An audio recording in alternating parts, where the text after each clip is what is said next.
अस्सलाम वालेकुम। आज हम बात करेंगे इंतहाई important topic rule of law पे।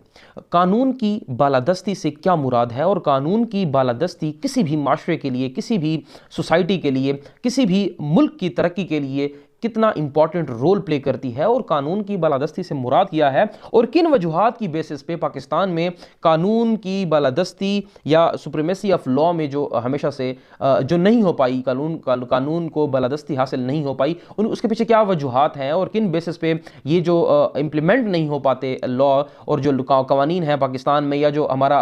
आइन है उसकी जो बालादस्ती है वो कायम नहीं हो पाती, उसके पीछे कौन सी वजूहात है उन पर भी बात करेंगे। अच्छा, उससे पहले इस बात को समझने की ज़रूरत है कि किसी भी सोसाइटी के लिए कवानीन क्यों ज़रूरी होते हैं, कवानीन बनाने का मकसद क्या होता है। देखिए, जब आप पैदा होते हैं तो आपको आज़ादी हासिल होती है, आपको आज़ादी होती है ज़िंदा रहने की, आपको आज़ादी है घूमने की, आपको आज़ादी है कोई भी काम करने की। लेकिन अगर उस आज़ादी की कुछ बाउंड्रीज डिफाइन ना कर दी जाएं तो उससे माशरे में बिगाड़ पैदा हो सकता है। लाइक अगर मैं कहता हूं कि जी मैं आज़ाद पैदा हुआ हूं तो जी मेरी मर्ज़ी, मैं जहां चाहे घूमूं, जहां चाहे जाऊं, जो चाहे बोलूं, तो इससे जब आप जो अपनी मर्जी करते हैं, जब कानून के दायरे से निकल के आप बाहर जाके बात करते हैं तो उससे माशरे में बिगाड़ पैदा आता है। तो कानून बनाने का मकसद ये होता है कि वो आपको आपकी तमाम तर फ्रीडम्स की कुछ लिमिट्स बता दे, कुछ बाउंड्रीज बता दे कि आपने इन बाउंड्रीज के अंदर रह के ये काम करना है। लाइक जहां पे अगले शख्स का या अगले इंसान का नाक शुरू हो रहा है तो वहां पे आपकी आज़ादी खत्म हो रही है। जी, फ्रीडम ऑफ मूवमेंट से मुराद ये नहीं है कि आप किसी दूसरे के घर में घुस जाएं। आपको कवानीन, आपको माशरे के अंदर,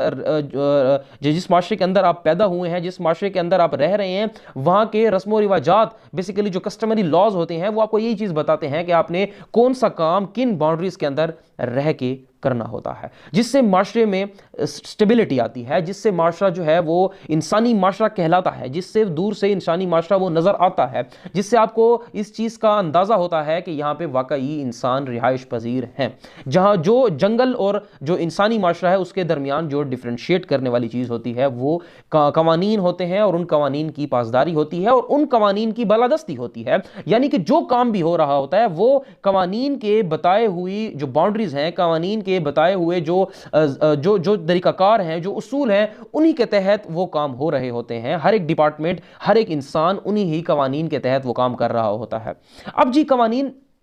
जो है वो जो कानून की बालादस्ती की जो बात है, जो उसको जो ज़्यादा पजीराई मिली वो 16वीं सदी में मिली। वहाँ पे जब कवानीन बनाने के लिए जो प्रोसीजर या जो थ्योरी थी, दो theories basically rule of law से रिलेटेड काम करती हैं, जो मेन थ्योरीज हैं, जो मेजर, बाकी भी काफ़ी सारी थ्योरीज हैं, लेकिन जो मेन थ्योरीज हैं, एक है जी substantive rule of law theory और दूसरी है formal rule of law theory. अब substantive rule of law theory जो है वो उसका फोकस क्या है, वो ये जब 16वीं सदी में जब रूल ऑफ लॉ की बात हुई और इस चीज़ को जब पजीराई मिली तो substantive rule of law theory जो थी उसको काफ़ी ज़्यादा अप्रिशिएट किया गया और उसी के तहत ही कवानीन कवानीन जो है वो बनाए जाते थे और उसी के तहत उनकी इंप्लीमेंटेशन होती थी। उसका जो मुकम्मल फोकस है substantive rule of law theory का, वो है कंटेंट ऑफ लॉ पे, यानी कानून की जो अल्फाज हैं, जो कानून के अंदर जो मवाद है, जो कानून की शिक है उसका मवाद है, उसके ऊपर फोकस है। उसका नहीं लेना देना कि कानून बना कौन रहा है। सब्सटेंटिव थ्योरी ये नहीं देखती कि किसने कानून बनाया है, उसका इस चीज से कोई गर्ज नहीं है। वो कहता है जी जो कानून बन रहा है वो बेसिकली कह क्या रहा है। अच्छा, इसके साथ वो मोरालिटी पे ज्यादा एम्फेसाइज करता है, वो मोरल वैल्यूज को ज्यादा जो है वो तरजीह देता है कि मोरालिटी को मद्देनजर रखते हुए कानून साजी की जाए। जब इसके अगेंस्ट जो formal rule of law theory है, जो आजकल जिसको हमारे जो जितने भी डेवलप कंट्रीज हैं दुनिया में, जितने भी मेजॉरिटी ममालिक हैं जहाँ पे डेमोक्रेसी है या जहाँ पे जो तरक्की याफ्ता ममालिक हैं, वहाँ पे जी फॉर्मल जो हमारे पास जिसको हम प्रोसीजरल भी कह सकते हैं या फॉर्मल जो थ्योरी है उसको पजीराई हासिल है। और आजकल जितने भी बेहतरीन हमें माशरे नज़र आते हैं कानून की बालादस्ती के हवाले से, तो वहाँ पर formal theory of supreme rule of law जो है उसको फॉलो किया जाता है। वो क्या कहती है, उसका जो गर्ज है फॉर्मल थ्योरी का वो कंटेंट से नहीं है, यानी कानून क्या कह रहा है उससे नहीं है। उसका जो गर्ज है वो मोरालिटी से भी नहीं है, वो उसको कोई लेना देना नहीं है मोरालिटी से। मैं आपको एग्जांपल से ये बात समझाऊंगा कैसे मोरालिटी से बात करता है। उसका जो लेना देना है वो ये है कि कानून बनाने वाला कौन है, उसका सारा जो फोकस है वो कानून बनाने वाले पे है कि who is the law maker, और जो कानून बनाने के लिए जो प्रोसीजर अडॉप्ट किया जा रहा है, फॉर्मल जो थ्योरी है उसका जो फोकस है, एम्फसाइज करती है वो उस प्रोसीजर पे कि कानून कौन बना रहा है और किस प्रोसीजर को अडॉप्ट कर रहा है। अगर वो कानून बनाने वाला अहल है कि वो कानून बना सकता है और जिस प्रोसीजर को फॉलो करके उसने कानून बनाया है वो प्रोसीजर बिल्कुल ठीक है, तो वो थ्योरी उस लॉ को तस्लीम करती है, एक्सेप्ट करती है, चाहे उस लॉ में जो मर्जी लिखा हुआ हो। जैसे अब अगर पाकिस्तान की मिसाल लें तो यहां पे मोरालिटी को बेस रखा जाता है, या यूरोप कंट्रीज में तो वहां पे ऑब्वियसली मोरालिटी को देखा ही जाता है कहीं ना किसी हद तक। लेकिन मैं आपको एक मिसाल देता हूं कि जी अब अगर लेट सपोज एक बंदा है वो शराब पी रहा है पाकिस्तान में, तो पाकिस्तान का जो लॉ है वो किसी सूरत उसको अलाउ नहीं करता कि बीइंग अ मुस्लिम वो ड्रिंकिंग नहीं कर सकता। लेकिन अगर आप यूरोप में हैं और वहाँ पे अगर आप वहाँ पे मेजॉरिटी गेन कर चुके हैं, यानी आप बलूगत की उम्र तक पहुँच चुके हैं और उसके बाद आप किसी बार में या कहीं प्राइवेट स्पेस में जाके ड्रिंकिंग कर रहे हैं, तो वो आपको वहाँ पे कोई मना नहीं है। अब वो हमारे माशरे के लिए तो वो मोरालिटी के अगेंस्ट हो सकता है, लेकिन वहां पे वो जी उस चीज को मोरालिटी की नजर से नहीं देखा जा रहा, क्योंकि कानून जो बनाया गया है, लॉ मेकर्स ने बनाया है, तो वो बिल्कुल ठीक है। वहां पे फॉर्मल थ्योरी अप्लाई हो रही है, यहां पे सब्सटेंटिव थ्योरी अप्लाई हो रही है जी। इसी तरह अब यहां पे अगर एक लड़का और लड़की अगर जिंदगी गुजारना चाहते हैं एक साथ, तो उसके लिए जरूरी है कि जी उन्होंने शादी करनी होगी, मैरिज करनी होगी, वो जिस चाहे मजहब से बिलोंग करते हैं, लेकिन उनका एक प्रॉपर मैरिज कॉन्ट्रैक्ट होना चाहिए। जिस कॉन्ट्रैक्ट के तहत, अगर बगैर मैरिज के कॉन्ट्रैक्ट के तहत कोई लड़का लड़की रह रहे हैं, तो यहां पे वो इलीगल है, वो किसी सूरत जो है एक्सेप्टेबल नहीं है। जबकि अगर आप यूरोप में चले जाएं, वहां पे आप मैरिज का कॉन्ट्रैक्ट, आपको मैं फुटबॉल का दौर चल रहा है तो आप देखेंगे रोनाल्डो जो है वो एक अपनी गर्लफ्रेंड के साथ रह रहे हैं, उनके बच्चे भी हैं, उनका कोई मैरिज कॉन्ट्रैक्ट नहीं है, तो वहां पे जी वो चीज एक्सेप्टेबल है। कंटेंट ऑफ लॉ पे फोकस नहीं किया जा रहा जी। कानून जो है क्या वो जो बनाया गया, अब अगर आप और मैं बैठ जाएं और इस चीज पे डिबेट करें कि जी एक लड़का लड़की रह रहे हैं बगैर शादी के, तो जी वो क्या है, वो मोरालिटी के अगेंस्ट बात हो सकती है आपकी और मेरी नजर में। लेकिन वहां पे जब वो कानून बनाया गया फॉर्मल थ्योरी को मद्देनजर रखते हुए, तो वहां पे जी मोरालिटी को बिल्कुल साइड पे रखते हुए इस चीज को देखा गया कि जी जो कानून बनाने वाला है वो अहल है, जिस प्रोसीजर से उसने बनाया है वो बिल्कुल ठीक है। इसी तरह जी अगर लड़का लड़की जो है, वो एक लड़का है वो रेप करता है एक लड़की का, वो फोर्सफुली उसको जो है उसके साथ बदफेली करता है, तो जी ये तो रेप के जुमरे में आ गया। लेकिन अगर उन दोनों की कॉन्सेंट आ जाती है, अब ये तो दोनों जगहों पे रेप बैन है, लेकिन अगर कॉन्सेंट आ जाती है, अगर शादी नहीं है और कॉन्सेंट है, फिर भी वो पाकिस्तानी माशरे में या हमारी माशरे में जहां पे सब्सटेंटिव थ्योरी है वो कहती है जी नहीं, मोरालिटी, यहाँ पे मोरालिटी को देखें, इनका दरमियान मैरिज नहीं है, तो इन दैट केस जी वो इलीगल है। जबकि जहां पे फॉर्मल थ्योरी काम करती है तो वो कहती है नहीं जी, अगर मोरालिटी के तहत अगर कॉन्सेंट है, फ्री कॉन्सेंट है, तो आप उनको कुछ भी नहीं कह सकते। इस तरह बाहर आपको काफी एग्जांपल्स मिल सकती हैं जहां पे मोरालिटी इन्वॉल्व हो जाती है, जहां पे कंटेंट ऑफ लॉ को देखा जाता है, तो वहां पे सब्सटेंटिव थ्योरी काम कर रही होती है, और जहां पे उसको हटा के आजकल जो पजेराई मिल रही है, जो ज्यादा वाइड स्प्रेड थ्योरी है, वो फॉर्मल जो थ्योरी रूल ऑफ लॉ की है उसके ऊपर काम किया जा रहा है। तो बेसिकली ये जो दो थ्योरीज हैं, इनको देखते हुए कवानीन की तशखीस किया जाता है, कवानीन वजूद में आते हैं और फिर उन कवानीन को इम्प्लीमेंट किया जाता है। अब जी रूल ऑफ लॉ पाकिस्तान में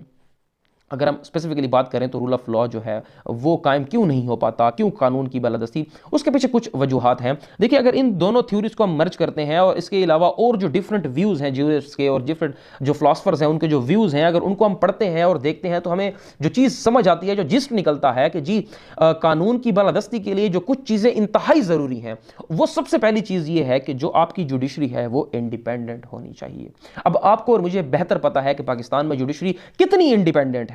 यहां पे जुडिशरी जो है उन पॉलिटिकल इन्फ्लुएंस या बाकी एस्टेब्लिशमेंट का इन्फ्लुएंस कितना मौजूद है जुडिशरी के ऊपर। अगर जुडिशरी आपकी इंडिपेंडेंट नहीं है, वो आजादाना फैसले नहीं कर सकती, तो वहां रूल ऑफ लॉ को आप कायम नहीं कर सकते। इसके अलावा जो आपके कवानीन हैं वो इतने आसान अल्फाज में होने चाहिए, वो इतने वाजे होने चाहिए कि उनको हर एक जो वहां का बाशिंदा है जिनके ऊपर उनकी एप्लीकेबिलिटी है वो उनको समझ सके, और साथ ही उस शख्स के पास, शहरियों के पास अपने कवानीन के मुतालिक इल्म होना चाहिए, उसको ये चीज़ पता होना चाहिए, वो जानता हो कि जी उसके कवानीन उसको क्या कहते हैं, वो कौन सी लिमिट्स प्रिस्क्राइब करते हैं। और हमें पता है पाकिस्तान में आपको अपने फंडामेंटल राइट्स का नहीं पता कि जो आइन आपको देता है, बहुत कम ही लोग हैं जो अपने फंडामेंटल राइट्स के बारे में जानते हैं, बहुत कम पढ़े लिखे ऐसे लोग हैं जिनको अपने फंडामेंटल राइट्स के बारे में पता है। यहाँ पे इतने कॉम्प्लिकेटेड लॉज हैं जिनको पढ़ना ही मतलब आम अगर आप बेयर रीडिंग करते हैं तो आपको समझ ही नहीं आती कि वो क्या कहना चाह रहे हैं। तो ये एक बेसिक वजह है कि जी जुडिशरी इंडिपेंडेंस इंडिपेंडेंट नहीं है, उसके बाद कवानीन जो हैं वो इस हद तक जी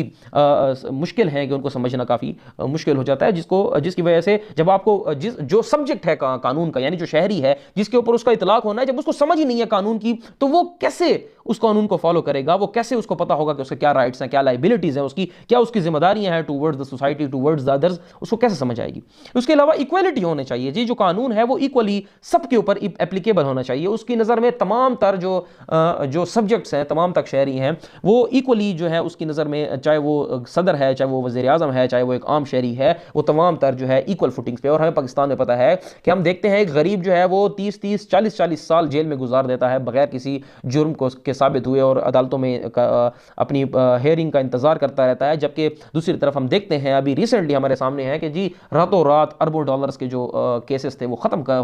कर दिए जाते हैं, जो जी कत्ल होते हैं, लोग मार दिए जाते हैं और वो जी छूट जाते हैं उनके। तो वो हमारे सामने है तमाम तरह सिचुएशंस के जी यहाँ पे कितनी इक्वालिटी जो है उसको फॉलो किया जा रहा है। तो ये 3-4 जो इंपॉर्टेंट चीज़ें हैं, अगर इन चीज़ों का आप इतलाक कर देते हैं और इन चीज़ों को मेक श्योर बना देते हैं कि वाकई ये चीज़ें अपनी जगह अपने सर्कल में ठीक तरीके से काम कर रही हैं, तो हम जो है रूल ऑफ लॉ की बात कर भी सकते हैं, और रूल ऑफ लॉ का क्याम भी यहाँ पे उसको कायम भी किया जा सकता है। अदरवाइज जो रूल ऑफ लॉ है या आइन की बालादस्ती है, उसको आप सिर्फ और सिर्फ न्यूज़ चैनल्स पे, टीवी शोज़ पे, या जी किसी सोशल मीडिया के कहीं प्लेटफॉर्म पे आपको सुनने को तो ज़रूर मिलेगा, लेकिन प्रैक्टिकली जो उसकी एप्लीकेबिलिटी है उस तक आप कभी भी नहीं पहुँच सकते जब तक आप इन 3-4 बातों को मेक श्योर नहीं करते, इनको बावर नहीं करवाते अपने मुल्क में। तब तक कानून की और आइन की बालादस्ती पाकिस्तान में मुमकिन नहीं।